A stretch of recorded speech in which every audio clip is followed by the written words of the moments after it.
নমস্কার বন্ধুরা, আমার চ্যানেলে আরও একটা নতুন ভিডিও জার্নি ব্লগে তোমাদের সকলকে স্বাগত। আজকে আমার জার্নি হচ্ছে 38913 হাওড়া আমতা লোকালে। তো হাওড়া থেকে ট্রেনটা ছাড়বে 3টে বেজে 25 মিনিটে, আর ওখানে নিয়ে পৌঁছাবে 5টা বেজে 12 মিনিটে। 1 ঘন্টা 47 মিনিটের টোটাল জার্নি হবে আমাদের। আর এই জার্নিতে 20টা স্টেশন পড়বে পথে। তো 20টার অবশ্যই সবগুলো দেখাতে পারবো না, কয়েকটা স্কিপ করে করে দেখাবো। তো চলো ভিতরে যাই। ভিতরে গিয়ে বাকি কথা হচ্ছে, ট্রেন এখনও দিতে দেরি আছে, কারণ এখনও 2টোও বাজেনি, ঠিক আছে? তো চলো ভিতরে যাই, ভিতরে গিয়ে ট্রেনে উঠে বাকি কথা হচ্ছে, সঙ্গে থাকো।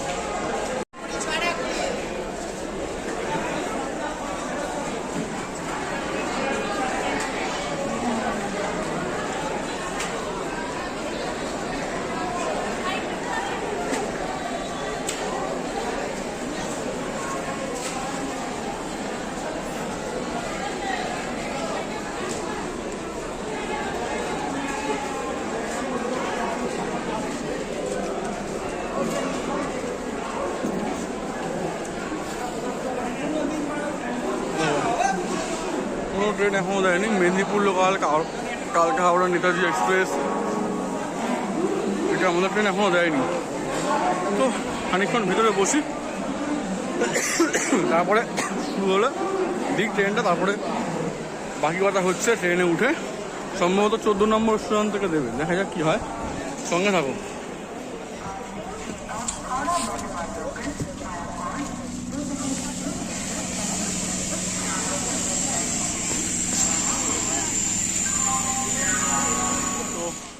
হাওড়া আমতার এই যে এই গাড়িটা দিয়েছে, ঠিক আছে? 3টে 25-এ টাইম আমাদের, ট্রেনই এলো 3টে 24-এ, ঠিক আছে? তো দেখা যাক কখন ছাড়ে ট্রেনটা, ঠিক আছে? আর এখানে প্রচুর ধুলোও রয়েছে, ঠিক আছে? তো কখন ছাড়ে ট্রেনটা, এখানে এই লাইনের ট্রেন এমনিতেই দেরি করে, তারপর আবার হাওড়া আমতা। তো যারা হাওড়া আমতায় জার্নি করেছে জানো তারা ব্যাপারটা যে কতটা দেরি হতে পারে। চলো দেখা যাক কী হয় না হয়, ট্রেনে উঠি আগে। তো হাওড়া থেকে আমাদের ট্রেনটা ছাড়ার কথা ছিল 3টে বেজে 25 মিনিটে। তো এখন বাজে 3টে বেজে 46 মিনিট। এই যে দেখতে পাচ্ছ 3টে বেজে 46 মিনিট এখন বাজে। তো এই 3টে 46-এর সময় ট্রেনটা এখন ছাড়লো। তো দেখা যায় ওখানে নিয়ে গিয়ে কখন পৌঁছায়। এরপরে আসবে টিকিয়াপাড়া। তো টিকিয়াপাড়াটাকে স্কিপ করে আমি তোমাদের সাথে কথা বলবো দাসনগরে গিয়ে, ঠিক আছে?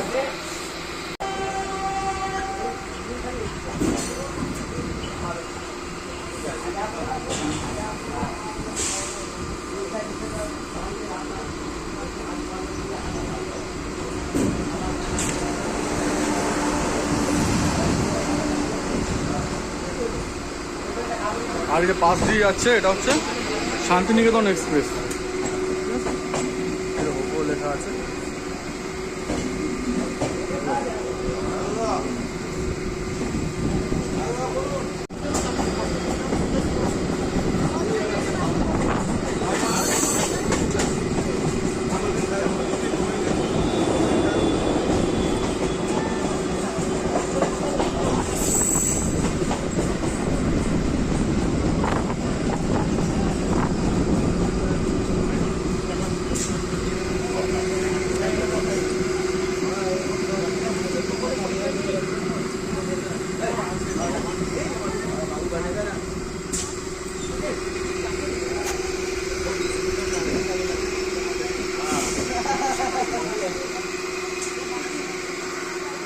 এখন আমরা এসে পৌঁছলাম হচ্ছে দাসনগর স্টেশনে। এই দাসনগর স্টেশনটার নামকরণ হয়েছে আমাদের স্বাধীনতার প্রাককালে এক ইন্ডাস্ট্রিয়ালিস্ট ছিলেন, অলমোহন দাস নামে, ঠিক আছে? তো সেই অলমোহন দাস নামের ওনার নাম অনুসারেই এই স্টেশনটার নামকরণ দাসনগর স্টেশন। তো উনি ছিলেন হচ্ছে তৎকালীন সময়ে পরাধীন ভারতে ব্যবসা করাটা একটা নতুনভাবে রূপ দিয়েছিলেন ব্যবসা, আর গোটা বাঙালিকে ব্যবসা করা শিখিয়েছিলেন বলা যায়। ওনার হাত ধরেই বাঙালি জাতি ব্যবসা করা শিখেছিল আর রূপ দেখেছিল।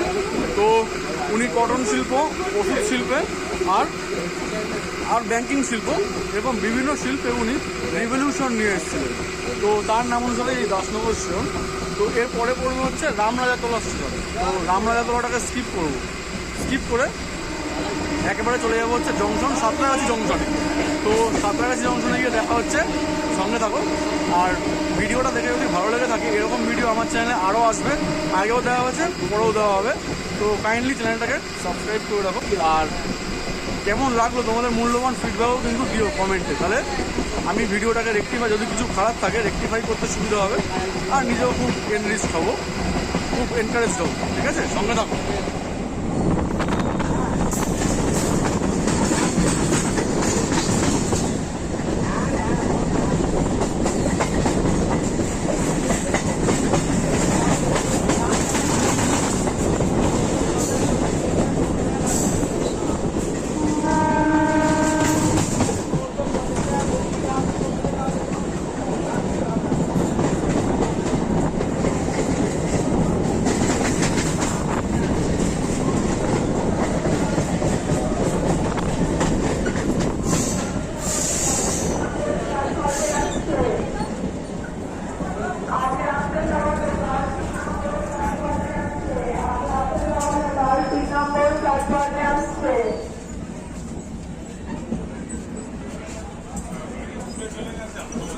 পুরো ট্রেনে কিন্তু খুব একটা ভিড় নেই।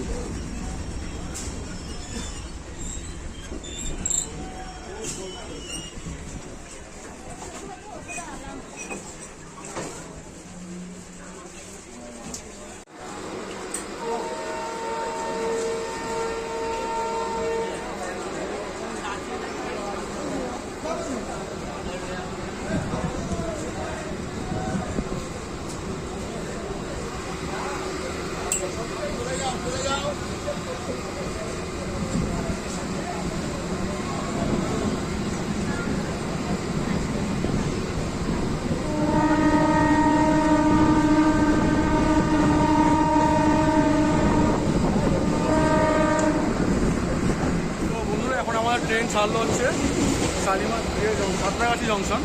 তো এই সাঁতরাগাছি সম্পর্কে তো যারা এখানকার লোক তারা তো খুব ভালো মতোই জানো, আর বাকি যারা জানো না তাদের জন্য বলছি যে সাঁতরাগাছিতে কিন্তু খুব ফেমাস হচ্ছে সাঁতরাগাছির ঝিল। কেন এটা ফেমাস? অনেক জায়গাতে তো ঝিল আছে। এই ঝিলটা ফেমাস কেন? এইখানে শীতকালে প্রচুর প্রচুর বিদেশি পাখি আছে, যা পরিযায়ী পাখি বলে যাদের, ঠিক আছে? তো সেই পরিযায়ী পাখিদের কেন্দ্র করে প্রচুর মানুষের সমাগম হয়, পাখিপ্রেমীদের সমাগম হয়। তারা কেউ আসে পাখি দেখতে, কেউ আসে পাখির ছবি তুলতে, আবার কেউ কেউ এই বিষয়টাকে কেন্দ্র করে ওইখানে পিকনিক করতেও আসে। কারণ পাখিদের নিয়ে এত সুন্দর একটা সৌন্দর্য, তার মধ্যে একটা পিকনিক একটা আলাদাই আনন্দের জায়গা। তো সেই সাঁতরাগাছির ঝিল এখানে খুব ফেমাস। আর এখান থেকে কিন্তু লাইন আলাদা হয়, সাঁতরাগাছি যেহেতু জংশন। তো একটা লাইন চলে যাবে হচ্ছে খড়গপুরের দিকে, আরেকটা লাইন যাবে হচ্ছে আমাদের আমতা এখানে ট্রেনটা যাচ্ছে এইদিকে, আরেকটা লাইন যাবে হচ্ছে শালিমারের দিকে। তো যেটা খড়গপুরের দিকে যাবে ওটাই হচ্ছে মেন লাইন, আর আমাদেরটা ব্রাঞ্চ লাইন। আর সাঁতরাগাছি এর পরেই আসবে এই স্টেজে বাঁকড়ানায়া বাস, ঠিক আছে? তো সেই বাঁকড়ানায়া বাসে গিয়ে আমি আবার তোমার সাথে দেখা করছি, সঙ্গে থাকো।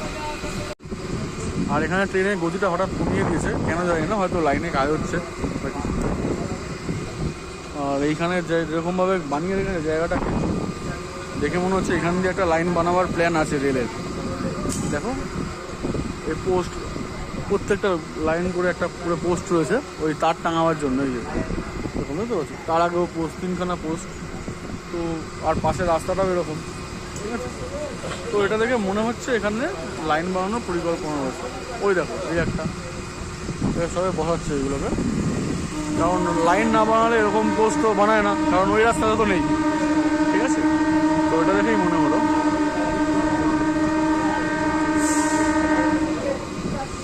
আর এইটা হচ্ছে সাঁতরাগাছি কার শেড, ঠিক আছে? এটা হচ্ছে loco car shed, electric loco car shed. ওই দেখো ইলেকট্রিক ইঞ্জিনস লেখা।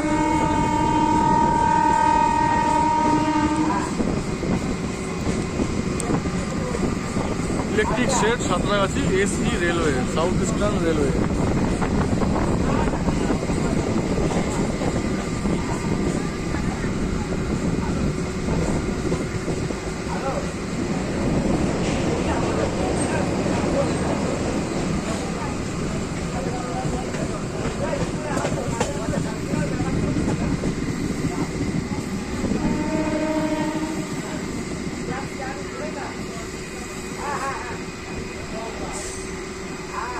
আর এই যে এইখান দিয়ে এই পাশ দিয়ে এই লাইনটা যাচ্ছে, ঠিক আছে, ওটা কিন্তু মেন লাইন। আমাদের ট্রেনটা বাদিক দিয়ে চলে যাচ্ছে আলাদা করে, ওটা মেন লাইন, ঠিক আছে, বাট আমতা যাওয়ার না।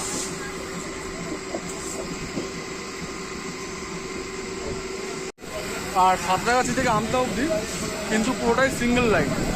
আমি ওইদিকে যে লাইনগুলো দেখালাম, মেন লাইন বললাম, ওটা যাবে হচ্ছে খড়গপুরের দিকে, ঠিক আছে, আর তারপরে ভাগ হবে।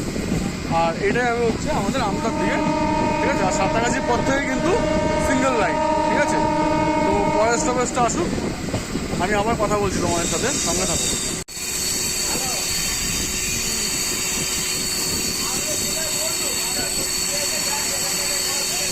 আর ট্রেনের ভিড়টা একবার দেখো, ট্রেনে কোনো লোকই নেই, খুব কম লোক আছে ট্রেনে।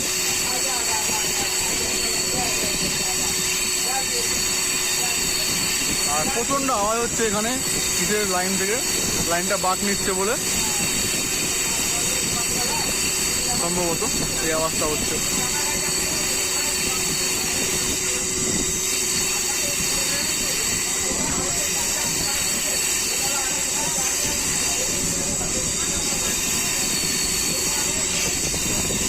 আর এই বাঁকের মধ্যে কিন্তু ট্রেনকে জোরে চালানো যায় না, যে চাইলেই স্পিডে চালানো যায় তা না, কারণ ট্রেনটা যখন বাঁক নিচ্ছে, যেদিকে বাঁক নিচ্ছে সেই দিকে ট্রেনটার একটা টান থাকে। ট্রেন কেন, যে কোনো গাড়ি যেদিকে বাঁক নেয় সেদিকে তার একটা টান থাকে, তো উল্টে যাওয়ার সম্ভাবনা থাকে।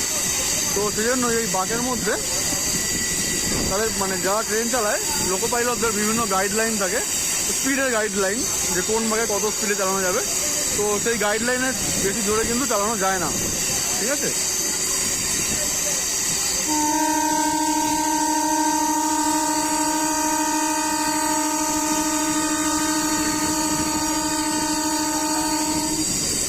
এটা প্রায় 90 ডিগ্রি অ্যাঙ্গেলে বাঁকটা নিচ্ছে একেবারে।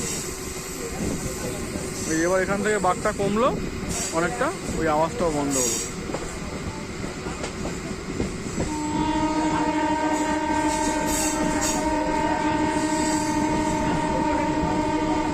আচ্ছা, আর এই কলার দিয়ে যে লাইনটা আছে, ঠিক আছে, এই স্টেশন দেখতে পাচ্ছি, ওই স্টেশন, এটা কিন্তু মৌরিগ্রাম স্টেশন, ঠিক আছে। মানে যদি ট্রেনটা নিচ দিয়ে যেত তাহলে ডায়মন্ড ক্রসিং হতো, ঠিক আছে।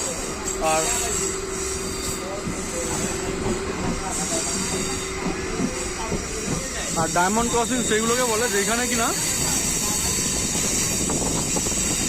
ট্রেনটা মানে একটা লাইন আরেকটা লাইনকে প্লাস সাইনের মতন করে ক্রস করে। আমাদের যে প্লাস সাইনগুলো আছে সেরকম যেখানে ক্রস করে সেগুলোকে বলে ডায়মন্ড ক্রসিং, ঠিক আছে। তো প্রচণ্ড আওয়াজ হচ্ছে, এবার অসুবিধা হতে পারে তোমাদের শুনতে, কাইন্ডলি একটু ম্যানেজ করো।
বাবু জায়গাতে লক্ষ্য রাখতে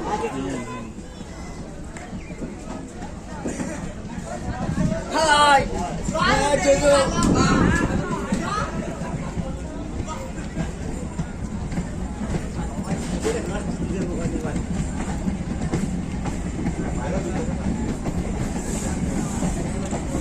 সেটি নামবে ঘাস চুলে ভয় ভয়। তো বন্ধুরা এলাম হচ্ছে বাঁকড়া নয়াবাজ। বাঁকড়া নয়াবাজ ছাড়লো।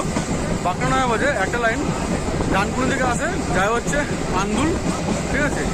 আর একটা লাইন সাঁতরাগাছি থেকে আসে, এসে যায় হচ্ছে কোনার দিকে, ঠিক আছে। কিন্তু এইগুলো তাও বাঁকড়া নয়াবাজ জংশন না, কারণ এই লাইনগুলো বাঁকড়া নয়াবাজে এসে মিলিত হয় এবং সেখান থেকে আলাদা হয় না।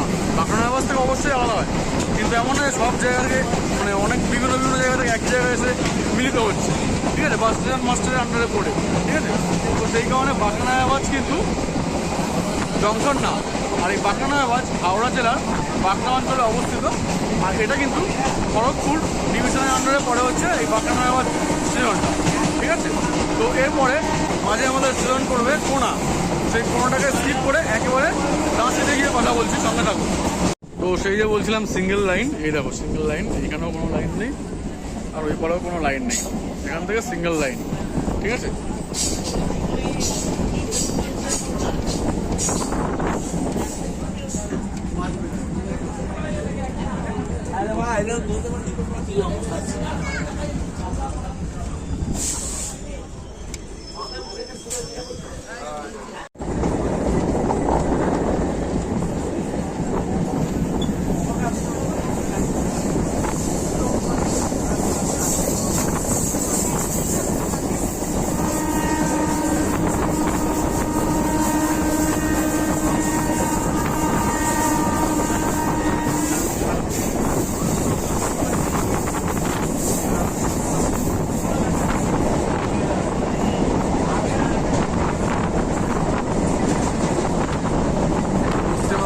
সূর্য ঢুকছে,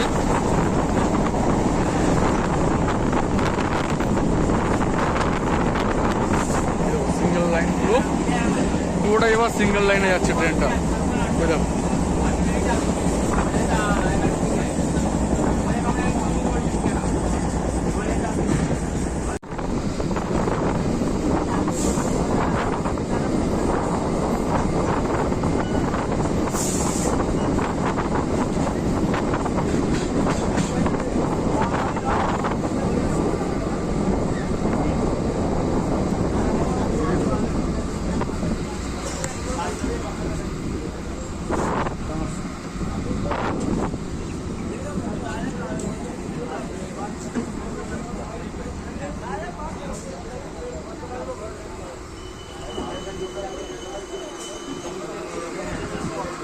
তো বন্ধুরা আমরা এখন এসে পৌঁছলাম দাঁসিতে, ঠিক আছে। তো এই দাঁসি স্টেশনটা কোনাটাকে স্কিপ করে আমরা এসেছি দাঁসিতে। তো এই হাওড়া আমতা লাইনেই কিন্তু পুরোটা একসময় 1857 থেকে 1971 অবধি চালাতে হচ্ছে Martin railway, Martin light railway পুরো নামটা। তো তারপরে 1971 পরে এখানে ন্যারো গেজের লাইন চলতো। 1971 আগে 1857 থেকে 1971 অবধি ন্যারো গেজ চলতো। তারপরে এই হাওড়া আমতার লাইনটা 2004 কি 2006 থেকে আবার আমাদের ইস্টার্ন রেলওয়ে, ইন্ডিয়া গভর্নমেন্টের ইস্টার্ন রেলওয়ে এই প্রজেক্টটা হাতে নিয়ে তারপরে কিন্তু ব্রড গেজ করেন এবং পরবর্তীতে লাইনটাকে ইলেকট্রিফাই করেন। তার আগে ন্যারো গেজে চলতো আর ব্রিটিশ ইন্ডিয়ার মার্টিন লাইট রেলওয়ে চালাতো। এই মার্টিন লাইট রেলওয়ে কিন্তু আমাদের বাগুইয়াড়িতেও, আমাদের বাবারা যখন অনেক ছোট সেই সময়তে বাগুইয়াড়িতেও কিন্তু ট্রেন চালাতো। বাগুইয়াড়ি, দমদম পার্ক, মধ্যমগ্রাম, যেটা এখন নিউ টাউন, সেটা তখন রাজারহাট ছিল, রাজারহাট হয়ে ট্রেন চালাতো। তো তারই একটা পার্ট সেখান দিয়ে যাচ্ছি এখন, খুব আনন্দিত লাগছে। তো পরে আবার দেখা করছে ঝালুয়া বাড়িতে গিয়ে, সঙ্গে থাকো।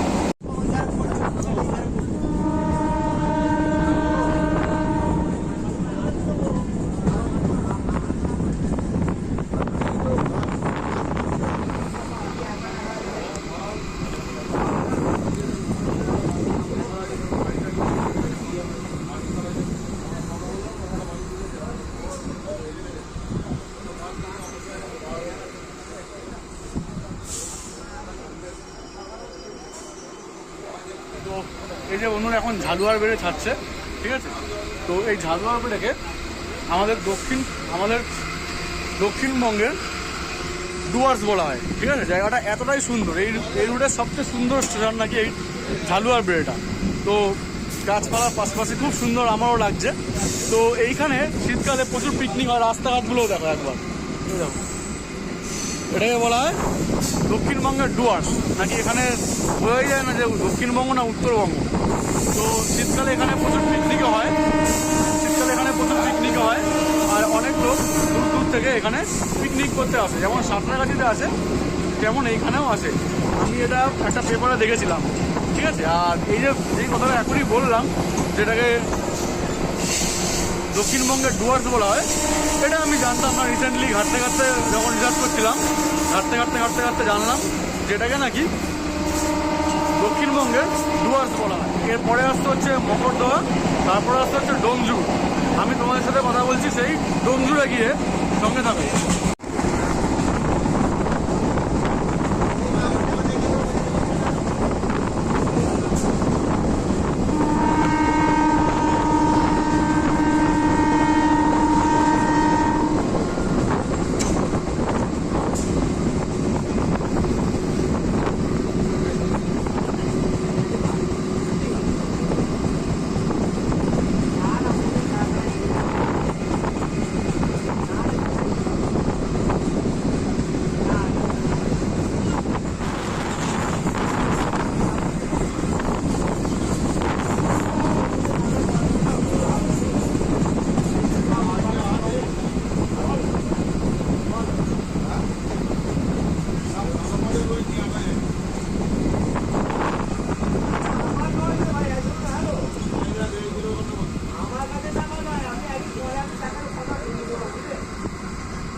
তো এখন আমরা ছাড়লাম হচ্ছে ডোমজুর স্টেশন। তো এই ডোমজুরের কালী পুজো খুব ফেমাস, আর ডোমজুর 6 নম্বর জাতীয় সড়কের পাশেই অবস্থিত। আর 6 নম্বর জাতীয় সড়ক মানে বুঝতেই পারছো, ভারতের যে কোনো জায়গায় চলে যাওয়া যাবে। তো এখান থেকে বাস স্ট্যান্ড রয়েছে, ডোমজুরের বাস স্ট্যান্ড রয়েছে, সেই বাস ধরে খুব সহজে এখান থেকে কলকাতা যাওয়া যায়। আর ডোমজুর রোডের পরে আসবে হচ্ছে দক্ষিণবাড়ি, তারপরে বরগাছিয়া। তো তোমার সাথে দেখা করছি বরগাছিয়াতে এসে। আর ট্রেনের ভিড়টা খুবই কম রয়েছে, ঠিক আছে। দিয়ে যাবো, দেখতেই পাচ্ছ। আর জার্নিটাও বেশ উপভোগ হচ্ছে। তো কাইন্ডলি কমেন্ট করে জানিও তোমাদের কেমন লাগলো। আর নতুন কোনো রিকোয়েস্ট থাকলে সেটাও জানাতে পারো। আর যতক্ষণ পরের বরগাছিয়া না আসছে ততক্ষণ ওই সূর্যটা দেখতে থাকো, আর এই পাশের গ্রাম্য খুব সুন্দর লাগবে। আসলে আমরা শহরের ছেলে তো, কলকাতার ছেলে তো, এসব দেখার সুযোগ পাই না।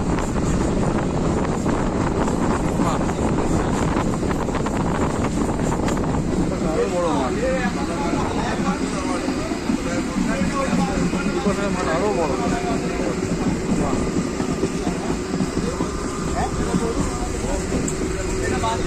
ধরবে না।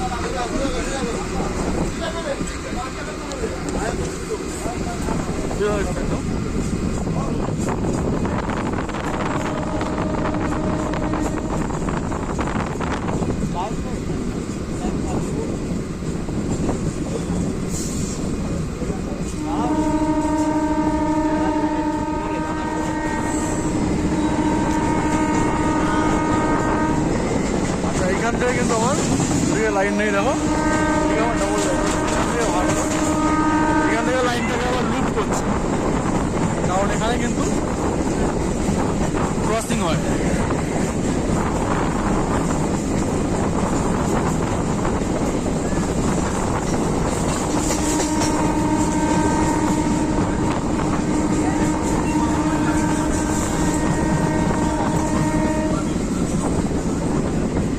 ওই দেখো, আর ট্রেনটা দাঁড়িয়ে আছে, ঠিক আছে। আর এটা যাচ্ছে, ক্রসিং হবে, এবার এটা চলে যাবে, তারপরে ওই ট্রেনটাকে ছাড়বে, ঠিক আছে। ওই যে বড়গাছিয়া স্টেশন আছে।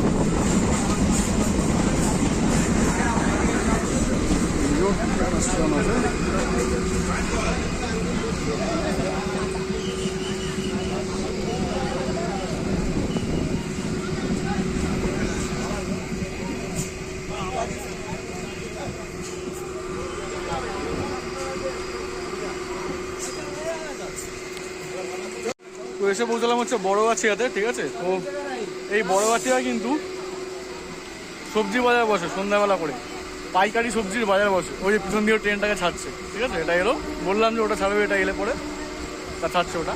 তো বড়গাছিয়ায় সন্ধ্যাবেলা করে পাইকারি সবজি বাজার বসে। আর এই বড়গাছিয়াটা জগৎবল্লভ হাওড়া জেলার জগৎবল্লভপুর ব্লকের অন্তর্গত একটা জায়গা, ঠিক আছে। তো সেই বড়গাছিয়াটাই ছাড়ছি, দেখতে পাচ্ছ এখান থেকে। আসলে আমার ফোন ক্যামেরায় করতে হচ্ছে বলে ফ্লিপ করাটা মুশকিল। এই দেখো বড়গাছিয়া, তো ফ্লিপ করাটা যায় না, কারণ ব্যাক ক্যামেরায় করতে হবে, আমার একটু অসুবিধা হয়। তো চলো, অসুবিধা মানে গুছিয়েই চলতে হবে, মানে গুছিয়ে চলার নামে জীবন। আর এই বড়গাছিয়াতে কিন্তু পাতিহাল যেটা বলছিলাম, পাতিহাল আর বড়গাছিয়া প্রায় পাশাপাশি ছিলাম। তো এখানে কিন্তু পাতিহাল মহেশতলা কালীবাড়ি রয়েছে, নামটা পাতিহাল, কিন্তু এখান দিয়ে খুব সহজেই যাওয়া যায়। আর ভালো কথা, এইখান দিয়ে এই বড়গাছিয়াতে কিন্তু বড়গাছিয়াটাকে খুব সহজেই হুগলি জেলায় যাওয়া যায়, ঠিক আছে। তো সেখান থেকে এখান থেকে হয়তো টোটো বা অটোয় করে যাওয়া যায়। আর ছোটো ওই ছোটো হাতির মতন গাড়ি পাওয়া যায়, কি যেন বলে ওগুলো, ম্যাজিক কার। তো এয়ারপোর্টে দেখা যায় এই ম্যাজিক কারে করে হুগলি জেলায় খুব সহজেই পৌঁছে যাওয়া যায়। এরপরে আমি মাঝখানে স্টেশন পাতিহাল করবে একটা। তো চলো পাতিহাল থেকে সিট করে মুন্সিরহাটে গিয়ে একবারে দেখা করছি, সঙ্গে থাকো। আর ট্রেনে কিন্তু এখন আমাদের ভিড় হয়নি, সবাই বসে গেছে, কয়েকজন দাঁড়িয়ে, বাট সিট খালি আছে।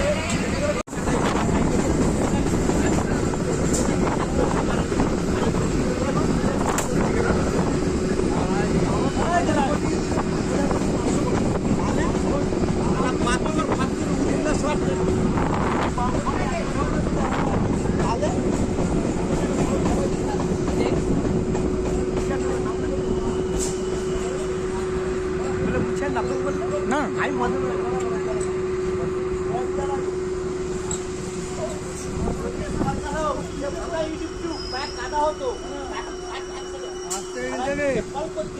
দেখতে পেলে মুন্সিরহাট ক্রস করলাম। তো এই মুন্সিরহাটের সেক্রাহাটি গ্রামের ঘোষপাড়া রয়েছে শতাব্দী প্রাচীন আটাচালা ও রাসমঞ্চ, যেখান থেকে রথযাত্রা হয়। আর সেই রথযাত্রা আমাদের হাওড়ার প্রথম 3টে সেরা রথযাত্রার মধ্যে অন্যতম, ঠিক আছে। আর এইখানে মুন্সিরহাট ব্রাহ্মণপাড়া চিন্তামণি ইনস্টিটিউশন, যেটা কিনা প্রায় 100রও বেশি, আনুমানিক 1923 সালে ওটা স্থাপিত হয়েছিল। সেই একমাত্র উচ্চ মাধ্যমিক বিদ্যালয় রয়েছে হচ্ছে এই মুন্সিরহাটে। তো এই হচ্ছে মুন্সিরহাটের ফেমাস, যা আমি জানতাম। এরপরে আমি দেখা করছি একেবারে মাঝুতে গিয়ে, ঠিক আছে, সঙ্গে থাকো।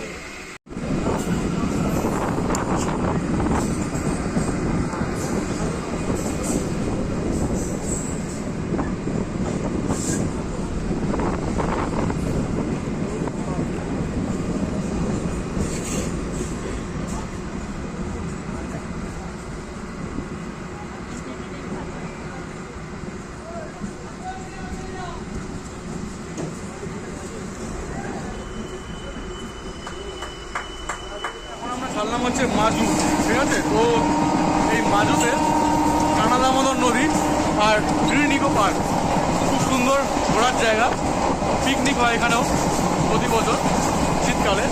এই মাজুর পরে জলাশি পিএইচ আসবে আর হরিশদাসপুর পিএইচ আসবে। তো তারপরেই আসবে হচ্ছে আমতা। তো এই দুটো স্টেশনে আমি স্কিপ করে একেবারে আমতা গিয়ে কথা বলছি। আর এই পিএইচ বহু স্টেশনের পিছনে দেখছিলাম।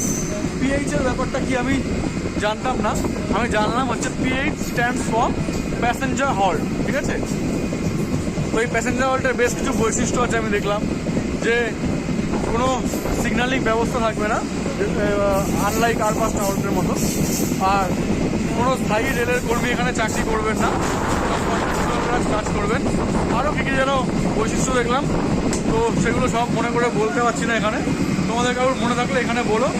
আর এরপরে একেবারে দেখা করছি হচ্ছে আমতলা গিয়ে সঙ্গে থাকবে। আর ট্রেনের ভিড় আরও কমে গেছে, যত এগোচ্ছে আমতার দিকে ট্রেনের ভিড় কমছে। তো যেই বন্ধু আমাকে হাওড়া আমতা দোকানের ভিডিওটা করতে বলেছিল, তাকে অনেক অনেক ধন্যবাদ যে সে আমাকে এত সুন্দর একটা জায়গায় আসার সুযোগ করে দিয়েছে অ্যাডভাইসটা করে। তা যাই হোক, এরকম যদি তোমাদের আরও কোনো রিকোয়েস্ট থাকে আমাকে বলো, আমি সেগুলো করতে পারলে অবশ্যই খুশি হব। তো হ্যাঁ, করবো অবশ্যই। কবে করবো আমি কোনো কথা দিতে পারি না, কারণ জানোই যে একটা চাকরিটাকেও সামলাতে হয়, ঠিক আছে, প্রাইভেট সেক্টরের চাকরি।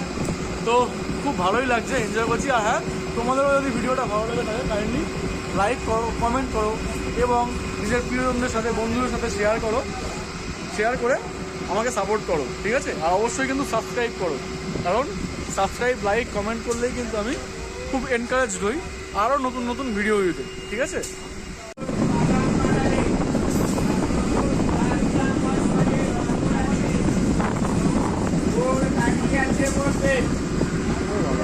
ওয়াগন ফ্যাক্টরি মনে হচ্ছে। একটু এখানে দাও। এটা কিসের ফ্যাক্টরি বন্ধু? আচ্ছা, শালিমারের ফ্যাক্টরি। কি তৈরি হয় এখানে? রেলের ওয়াগন না? হ্যাঁ, ওটাই তো লাগছে দেখে দূর থেকে। জুপিটারের মতন এখানেও আবার শালিমারের ফ্যাক্টরি রয়েছে। আচ্ছা, বাহ, বুঝে। ওটা হচ্ছে শালিমার রেল ওয়াগন ফ্যাক্টরি, ঠিক আছে। ওই যে রেল লাইন দিয়ে বোঝাচ্ছে।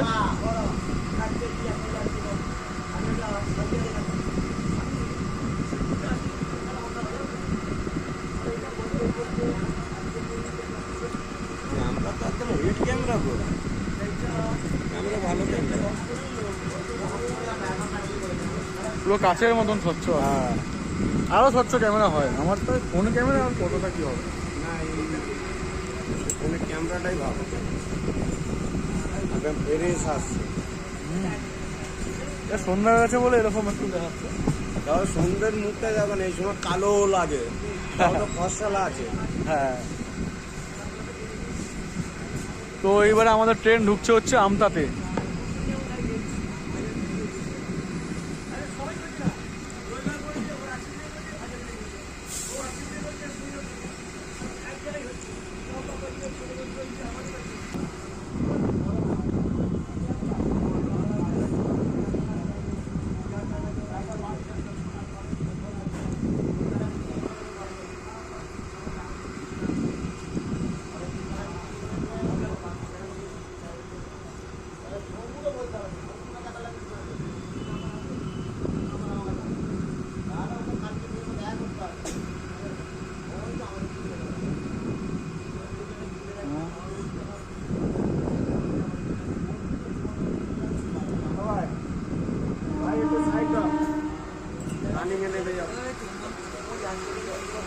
টাকা আবার এখান থেকে নেমে যাবে লাভ দিয়ে।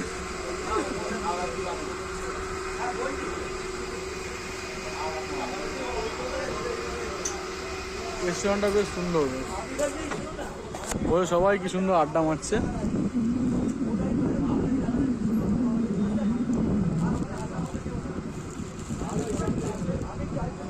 তুমি তো সরে যাবে, হ্যাঁ, নালে লেগে যাবে। একদম একদম একদম চলে যাবে দাদা, এই তো চলে যাবো।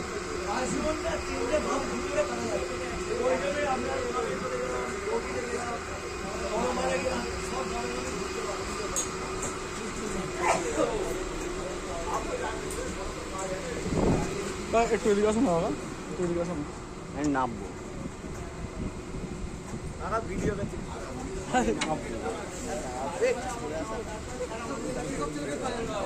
আচ্ছা, ঠিক আছে ঠিক আছে, থাক, তুমি থাকো। এখানটা না পান করতে যাবো, ঠিক আছে, কি আর করে বলো, সবাই এক হয় না। উনি ভাবছে মনে হয় আমি ওনাকে নামতে না দিয়ে ওনার জায়গাটায় আটকে ফেলবো।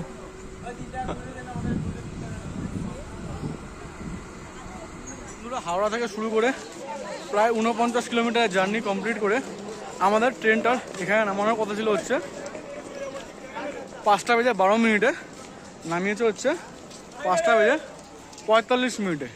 তার মানে হচ্ছে 30 মিনিট আর 3 মিনিট, 33 মিনিট লেট।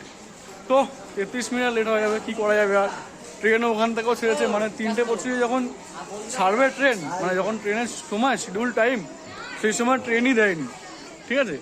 সেটা হচ্ছে 3:25 অনেক পরে, প্রায় আধ ঘন্টা মতন পরে। তো তাই এখানে আসতে একটু দেরি হলো। তো ভিডিওটা আমি এখানেই শেষ করছি। আর হ্যাঁ, ভালো কথা, আমতার কাছেই রয়েছে হচ্ছে, আমতা যখন এলাম বলতেই হয়, আমতার খুব কাছেই রয়েছে হচ্ছে দামোদর নদী, ঠিক আছে? তো সেই দামোদর নদী কিন্তু এই আমতার অর্থনীতিকে অনেকভাবে সমৃদ্ধ করে রেখেছে। তো এই কথাটা বলতে আমি ভুলে যাচ্ছিলাম, আসলে জার্নি করতে করতে বলতে বলতে অনেক কথা বলা ভুলে যাই। তো দুঃখিত সেই জন্য, মার্জনার চোখে দেখবে। আর এই ভিডিওটা দেখে যদি কোথাও কোনো ভুল হয়, ত্রুটি হয়, ক্ষমার চোখে দেখবে। আর আমাকে কাইন্ডলি ভুলটা বলে দেবে, আমি পরের ভিডিওতে রেকটিফাই করে নেবো। আর ভিডিওটা দেখে যদি তোমাদের ভালো লেগে থাকে অবশ্যই লাইক, কমেন্ট, শেয়ার, সাবস্ক্রাইব করবে। আর এই ভিডিও দেখার জন্য তোমাদের সকলকে অনেক অনেক ধন্যবাদ। দেখা হচ্ছে আবার নতুন কোনো একটা ভিডিও জার্নি ব্লগে। ততক্ষণ সবাইকে গুড বাই, সবাই ভালো থেকো, সুস্থ থেকো এবং নিজের প্রিয়জনের খেয়াল রাখো। টাটা।